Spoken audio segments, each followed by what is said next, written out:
Hello. The subject is Christ is enough, coming out of Philippians chapter 4, verses 10 through 13.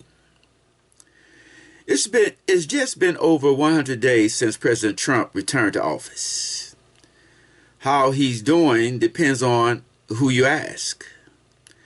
90% of Republicans approve of his performance, while just 4% of Democrats give him a good approval rating. That's the largest partisan split on record.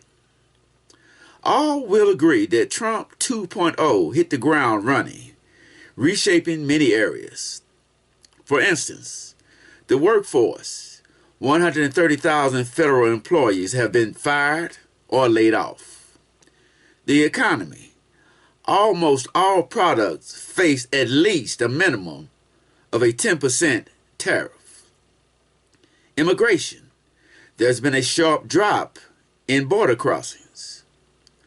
Private institutions are pressured to change certain policies and practices, or they will risk not receiving federal funding or business.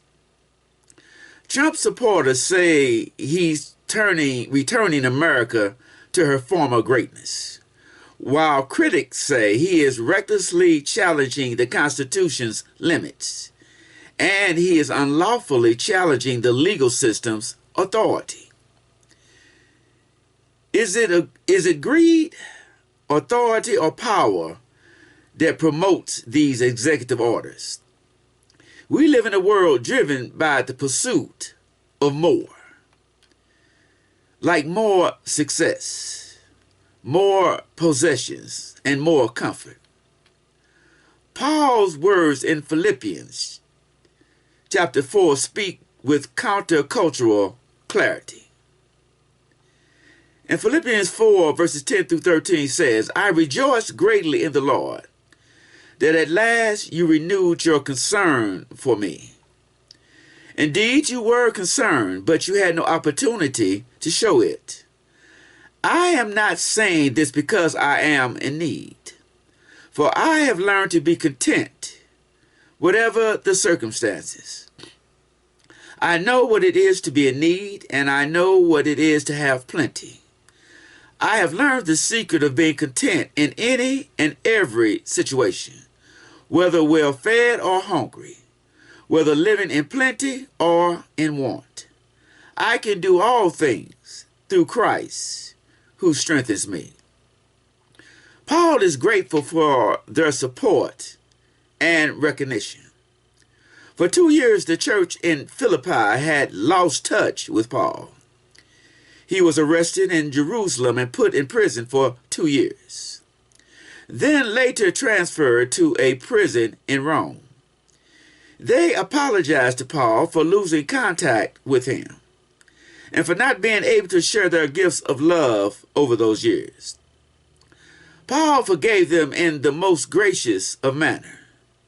Paul said, I rejoiced in the Lord greatly that you've renewed your concern for me. I know you wanted to help me, but you had no way or opportunity. In the past, Paul referenced the Old Testament like the law of Moses. The show is right for workers to receive compensation for their work. In 1 Corinthians chapter 9, verses 11 through 18, Paul defends his right to receive financial help. He emphasized those who proclaim the gospel should be supported. But Paul also wrote he didn't accept gifts from the Corinthian church. Paul voluntarily declined this right for a reason, because he didn't want to be accused of preaching only for the money. He expresses that he preaches the gospel not for personal gain. Paul's ultimate goal was to share the message freely. But Paul still said churches are responsible for helping God's ministers. 1 Corinthians chapter 9, verse 14 says, in the same way, the Lord has commanded that those who preach the gospel should receive their living from the gospel. Paul accepts the Philippians' gift because they gave willingly and because he was in need. Contentment in all circumstances. Paul said that he never made an appeal to them. He never sent out an SOS for help. Paul had learned to be content in whatsoever state he was. It didn't matter whether he was in prison or out of prison. Many think contentment depends on favorable circumstances. But we don't depend on life's circumstances for our contentment. Paul could be content even in prison. He spoke not from need, but from a life lesson he had learned. Paul had learned to be content whatever his situation. Are you content in any circumstances you face? Paul knew how to be content, whether he had plenty or in need. The secret was drawing on Christ's power for strength. Are you truly in need or simply discontent with unmet wants? If you crave more, ask God to remove that desire. Ask God to teach you contentment in all circumstances.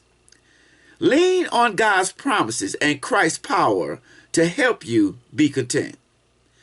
God will supply all your needs in ways that are best for you. We must remember the difference between our wants and our needs. Most people want to feel good and avoid discomfort or pain. We may not get all that we want, but in Christ we will get all that we need. It's a blessed secret to hold your head high with nothing, to rejoice in God despite little, and stay joyful when others fail you. Wisdom is based on life experience. Contentment is resting in where God has you, regardless of conditions. It doesn't come naturally.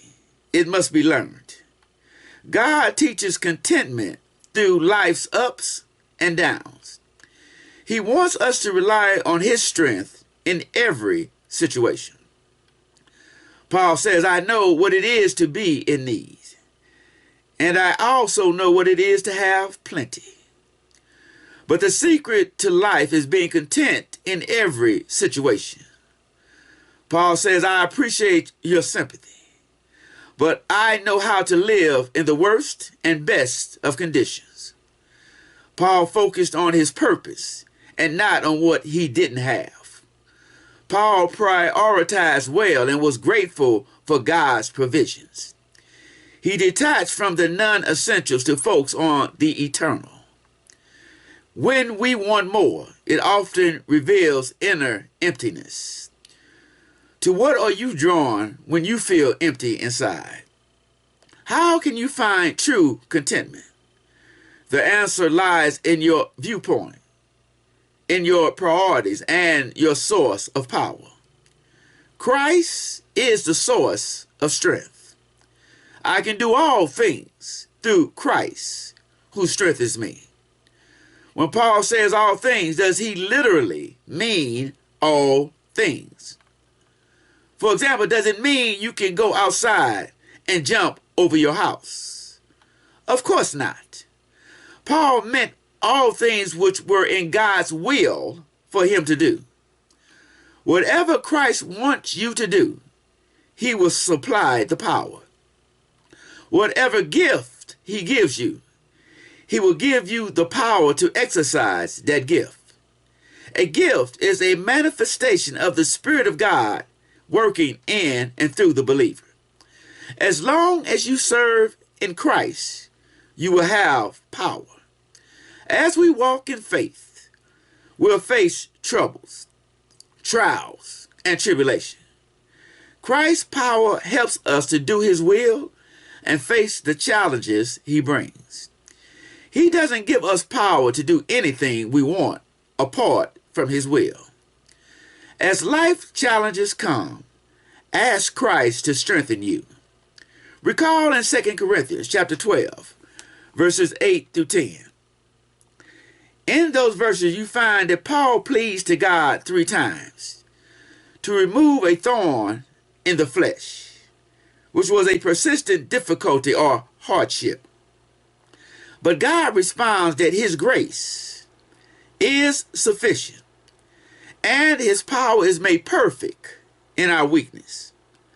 Paul then embraces his weakness. Paul acknowledges that he is weak, but that he is made strong through God's strength. Struggles and limitations can become opportunities for God's grace. Instead of resisting hardships, we should rely on God's power. In our weakness, find strength and depend on him. This mindset fosters humility, trust, and appreciation for God's grace. Christ is enough, whether in seasons of plenty or in times of great need. The apostles models a heart grounded in the sufficiency of Christ.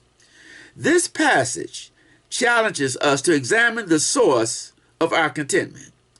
Paul says, I can do all things through Christ who strengthens me. He reminds us that a life centered on Jesus lacks nothing essential. Without Jesus, we can do nothing. John chapter 15 verse 5 says, I am the vine, you are the branches. If you remain in me and I in you, you will bear much fruit. Apart from me, you can do nothing. Many people try to be good people who do what is right. But Jesus says the only way to live a righteous life is through him. Apart from Christ, our efforts are useless. Are you receiving the nourishment and life offered by Christ, the vine? Because with Jesus Christ, nothing is impossible. The demands and stresses of life can easily overwhelm us, but they are no match for the risen Son of God. Often, God shows up when we reach our limit. He provides strength just in the nick of time. Contentment is best learned through our suffering and our wants and needs. God bless you until we meet next week. Goodbye.